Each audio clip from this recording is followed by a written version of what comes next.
chia cùng hó robot hàng nà chia cùng hó robot không bình sơ sơ la đại chlong plug bin cà prong project rư có chia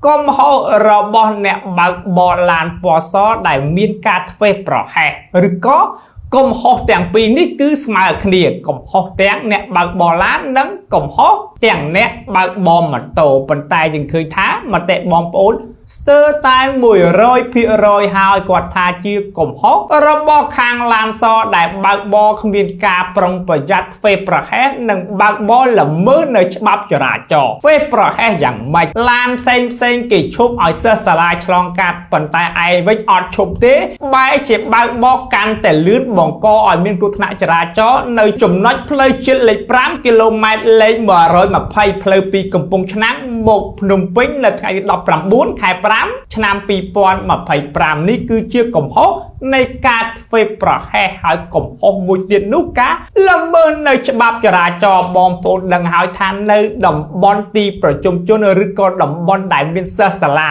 គេកំណត់40 គីឡូម៉ែត្រល្បឿនដែលគេកំណត់40 គីឡូម៉ែត្រក្នុង1ម៉ោងទេប៉ុន្តែឡានសមួយនេះបងប្អូនអាចមើលហើយពិចារណាថាល្បឿនមិនក្រោម80 គីឡូម៉ែត្រដល់100 គីឡូម៉ែត្រក្នុង1ម៉ោងទេនេះគឺជាកំហុសទី2តាក់ទងនឹងច្បាប់ចរាចរណ៍អញ្ចឹងបានបងប្អូនលោកថា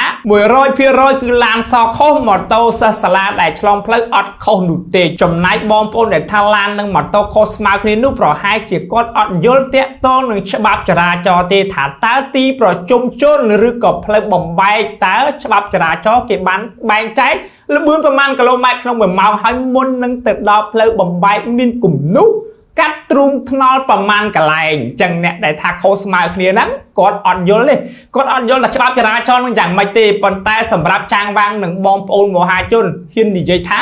100% ឡានសគឺជាអ្នកខុសហើយសង្ឃឹមថាតកិច្ចនឹងអាចស្រាវជ្រាវរកឡានសនេះឲ្យឃើញដើម្បីចាត់ការទៅតាមនីតិវិធីច្បាប់